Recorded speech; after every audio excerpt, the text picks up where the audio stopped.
Hello everyone, इस video में हम कवर करेंगे आफ्टर कंप्लीटिंग एलएलबी आप कितना अमाउंट या फिर कितनी अर्निंग एक्सपेक्ट कर सकते हैं और एक शुरुआती फेज में आप कितना जो कहीं ना कहीं एक एक्सपेक्टेशन लेकर के चल सकते हैं कि इतनी अर्निंग या इतनी सैलरी जो है आपको कहीं ना कहीं मिल जाएगी। अब इसको आप सैलरी भी कह सकते हैं, रेम्यूनरेशन भी कह सकते हैं और या फिर स्टीपेंड भी कह सकते हैं। It's all up to you, क्योंकि यहाँ पर मैं शुरुआती फेज में बताने वाला हूँ कि शुरुआती फेज में जस्ट आपने एलएलबी कंप्लीट करी है तो आप कितना जो है अर्निंग एक्सपेक्ट कर सकते हैं। तो देखिए, सबसे पहली चीज मैं एक आपको साफ क्लियर कर देना चाहता हूँ कि एलएलबी कंप्लीट करने के बाद कई लोगों के माइंड में ये होता है कि नहीं, कहीं ना कहीं उनको बहुत डिसेंट पैकेजेस मिल जाएंगे, बहुत डिसेंट प्लेसमेंट्स मिल जाएंगे, काफी बड़ी लॉ फर्म्स उनको अप्रोच करेंगी या एज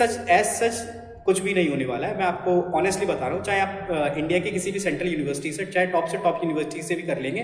तो भी आपको प्लेसमेंट इतना ज़्यादा अच्छा देखने के लिए नहीं मिलेगा। इवन अगर मैं एनएलयूज की भी बात करता हूँ तो एनएलयूज में भी प्लेसमेंट होता है, लेकिन ऐसा नहीं कि एनएलयू में भी प्लेसमेंट उस लेवल का हो रहा है कि जैसे आईआईएम्स में प्लेसमेंट हो रहे हैं या फिर आईआईटीज में प्लेसमेंट हो रहे हैं। ठीक है, प्लेसमेंट होता है, लेकिन मैं कहूँगा कि जो लीगल फील्ड है उसमें प्लेसमेंट ही सब कुछ नहीं होता। मेनली जो चीज़ें होती हैं वो आपकी लर्निंग पर डिपेंड करती है। जैसे जैसे आप लर्निंग करते जाते हैं वैसे ही वैसे आपकी अर्निंग जो है डायरेक्टली बढ़ती चली जाती है। और यहाँ पर ऐसा नहीं है, देखिए दूसरे प्रोफेशंस में एक लिमिट होती है कि आप इस लिमिट तक ग्रो कर सकते हैं, लेकिन यहाँ पर कोई लिमिट नहीं है, आप लिमिटलेसली कितना भी ग्रो कर सकते हैं। It's all up to your knowledge, skill and experience. तो उसी के अकॉर्डिंग मैं आपको बताता हूँ कि अगर मेनली देखिए आप एलएलबी कंप्लीट करते हैं तो तीन ऑप्शंस आपके पास तो मेनली होते हैं। हालांकि आपके पास तीन के अलावा भी कई सारे ऑप्शन हैं, लेकिन मेनली तीन ऑप्शन होते हैं, जिसमें से पहला हो गया कॉर्पोरेट, दूसरा हो गया आपका लिटिगेशन और तीसरा फिर आप जुडिशियल सर्विसेज पे जाते हैं या फिर जुडिशरी की प्रिपरेशन करते हैं और जुडिशियल सर्विसेज को ही अपना टारगेट लेकर के चलते हैं।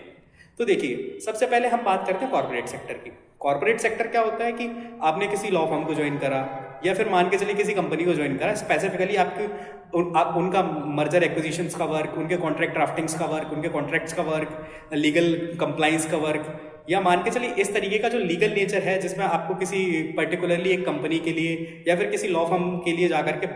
काम करना है, या मेनली आप इसको डेस्क जॉब की तरह ले सकते हैं। ठीक है, जहाँ पर बैठ करके आपको डेली कॉन्ट्रैक्ट ड्राफ्ट करने पड़ेंगे, डॉक्यूमेंट्स रिव्यू करने पड़ेंगे, या फिर मान के चलिए अपने सीनियर्स के लिए आपको ड्राफ्टिंग वर्क करना पड़ेगा और फिर आपका जो सीनियर है उसको रिप्रेजेंट करेगा इन द कोर्ट। आपको कहीं ना कहीं कॉर्पोरेट सेक्टर में डायरेक्टली मौका नहीं मिल पाता कि आपने जो वर्क किया उसको डायरेक्टली आप कोर्ट्स में रिप्रेजेंट कर पाएं।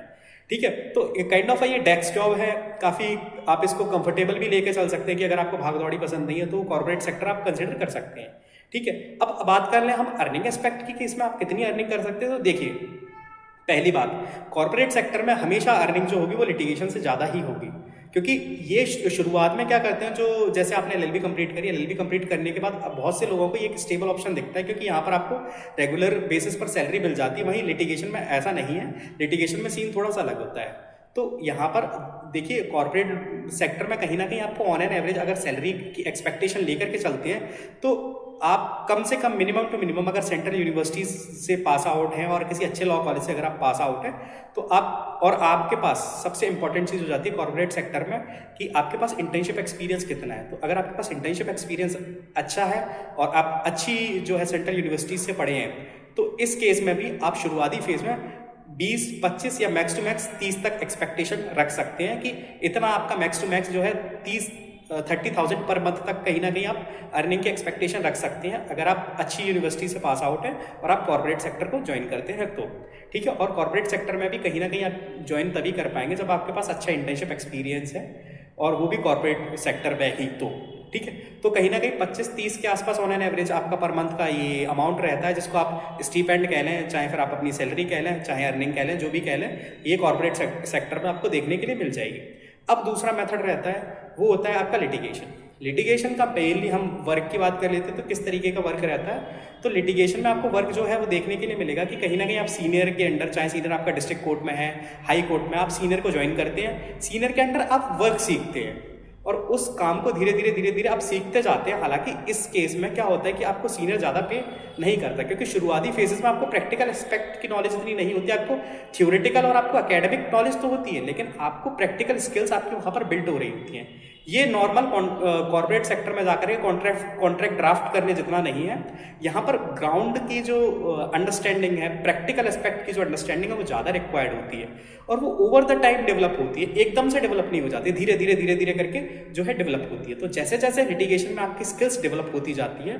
आप सीनियर का काम जो है अपने हाथों लेते जाते हैं, वैसे वैसे आपकी कैपेबिलिटीज़ बढ़ती जाती है, सीनियर का ट्रस्ट आप पर बढ़ता जाता है, और साथ ही साथ जो है आपकी अर्निंग एस्पेक्ट भी इंक्रीज होते जाते हैं। तो कहीं ना कहीं देखिए, लिटिगेशन में आपकी अर्निंग जो है शुरुआत में बहुत स्लो रहती है। तो अगर आप लिटिगेशन में अर्निंग एस्पेक्ट को कंसिडर करके चलें, तो लिटिगेशन में आप कहीं ना कहीं शुरुआत करेंगे बिल्कुल बेसिक, आप कितनी भी अच्छी लॉ कॉलेज से पास आउट हो, इसका लिटिगेशन पे फर्क नहीं पड़ने वाला। हाँ, आपकी अंडरस्टैंडिंग अच्छी हो जाएगी, आप अच्छे तरीके से समझ पाएंगे और अच्छे तरीके से लॉ को अप्लाई कर पाएंगे प्रैक्टिकली, ये चीज़ बेनिफिट मिल जाएगा। लेकिन लिटिगेशन में शुरुआत आपको उसी लेवल से करनी पड़ती है, चाहे आप कितनी भी अच्छी यूनिवर्सिटी से पास आउट हो। तो आप मान के चलिए कि शुरुआत में अगर लिटिगेशन ज्वाइन करते हैं, तो आप का सीनियर अगर काफ़ी सही पे भी करेगा, तो आपको 12,000 के समथिंग या 10,000 पर मंथ के आसपास ही पे करेगा, क्योंकि यहाँ पर आप ये मान के चलिए आपकी सैलरी नहीं, ये आपको लर्न करने की एक अपॉर्चुनिटी दी जा रही है, और आप धीरे धीरे लर्न करते जाएंगे, और इसको आप रेम्यूनरेशन की तरह समझें, ना कि सैलरी की तरह, और धीरे धीरे लिटिगेशन में आपकी जो अर्निंग्स हैं वो ग्रो होती जाएंगी। अब सबसे बड़ा बेनिफिट यहाँ पे मैंने आपको अमाउंट बता दिया कि अगर आप कॉर्पोरेट में सोचते हैं तो 20, 22, 25 से 30,000 पर मंथ एक्सपेक्ट करके चल सकते हैं मिनिमम, और वहीं अगर लिटिगेशन में मान के चले तो 7, 8, 10 या 12 मैक्स टू मैक्स मान के चलिए कि आप शुरुआती फेज में एक्सपेक्ट कर सकते हैं लिटिगेशन में। ठीक है, अब लिटिगेशन और कॉर्पोरेट एक मेजर डिफरेंस आ जाता है कि कहीं ना कहीं कॉर्पोरेट सेक्टर में आप किसी सेकंड पर्सन के लिए कंटिन्यूसली, या चाहे वो कंपनी हो जाए या फिर आपके सीनियर हो जाए, उनके लिए कंसिस्टेंटली वर्क कर रहे हैं। वहीं अगर लिटिगेशन में क्या होता है कि आप अपनी स्किल्स डेवलप कर रहे हैं, और कहीं ना कहीं अपने आप को एक इंडिपेंडेंटली ग्रो कर रहे हैं फॉर योर इंडिपेंडेंट प्रैक्टिस। तो शुरुआत में लिटिगेशन में अर्निंग ज़रूर कम होती है, लेकिन कहीं ना कहीं ओवर द टाइम आपकी अर्निंग काफ़ी डिसेंट हो जाती है, आपको प्रैक्टिकल स्किल्स आ जाती है, आपको कोड वर्क आ जाता है, तो आप काफ़ी अच्छे तरीके से इंडिपेंडेंटली इवॉल्व होते हैं और अपने वर्क को खुद करने के जो है लायक बन जाते हैं। वहीं आप कॉर्पोरेट सेक्टर में काम कर रहे हैं, आज किसी कॉर्पोरेट सेक्टर में काम कर रहे हैं, कल को किसी दूसरे में स्विच करते हैं, तो जो है एक जिस तरीके से आप किसी कंपनी में वर्क करते हो, कंपनी के रूल्स रेगुलेशन से आप बाउंड होते हो, सेम वही सीन रहने वाला है। वहीं अगर लिटिगेशन वर्क आपने सीखा है, तो आपकी खुद की अर्निंग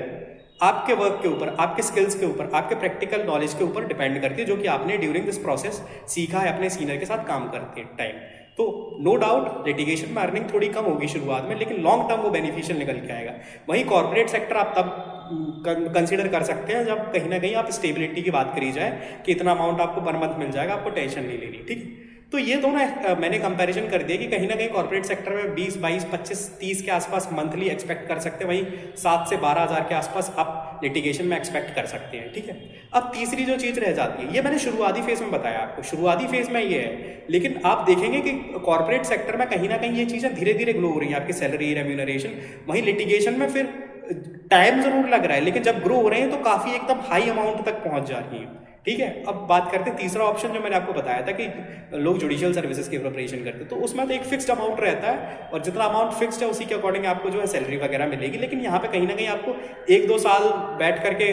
अच्छी कड़ी जो प्रिपरेशन है उसमें टाइम देना पड़ता है। तो अगर आपके पास टाइम है तो आप जुडिशियल सर्विसेज वगैरह के लिए को कंसिडर करके चलें। यहाँ पर तो शुरुआती आपके सैलरीज वगैरह काफ़ी डिसेंट हैं, आप तकरीबन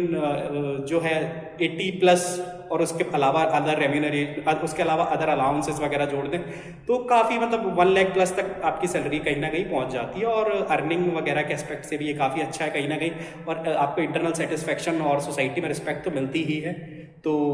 ये इसको अपना अपना ओपिनियन है, कोई लिटिगेशन को कंसिडर करता है, कोई जुडिशियल सर्विसेज को कंसिडर करता है, तो कोई कॉर्पोरेट सेक्टर को कंसिडर करता है। It's all up to you कि आप अपने अकॉर्डिंग क्या चूज करते हैं, आप अपने अकॉर्डिंग किस अर्निंग को फोकस लेकर के चल रहे हैं। लेकिन एट द एंड अगर मैं बात करूं 5 साल के बाद कौन सबसे ज्यादा अर्निंग एस्पेक्ट में होगा, तो नो डाउट लिटिगेशन वाला सबसे ज्यादा अर्न करता आपको दिख रहा होगा, क्योंकि उसने अपनी इंडिपेंडेंट स्किल बिल्ड करी है और उनको फिर वो आगे चल के यूटिलाइजेशन करने वाला है। ठीक है, ये तो थे 3 मेन जो एस्पेक्ट जिनके थ्रू आप अर्निंग करते हैं आफ्टर कंप्लीटिंग योर एलएलबी। इसके अलावा भी अलग अलग वेज है, जैसे लीगल प्रोसेस आउटसोर्सिंग हो गया, फ्रीलांसिंग वर्क हो गया, लीगल कंसल्टेशन हो गया सिर्फ, उसके अलावा अदर जो है कई सारे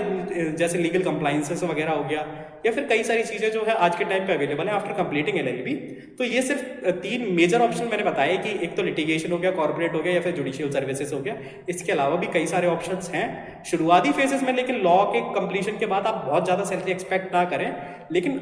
विद टाइम ये चीज़ें बहुत ज़्यादा इंक्रीज़ करेंगे। आपकी सैलरी, आपकी अर्निंग्स बहुत अच्छे तरीके से इंक्रीज़ करेंगे अगर आप मेहनत करते हैं तो। With these words I am concluding this video. किसी भी तरीके का कोई डाउट है आप कमेंट सेक्शन में बताइए मुझे, I will try my best to respond. Thank you so much.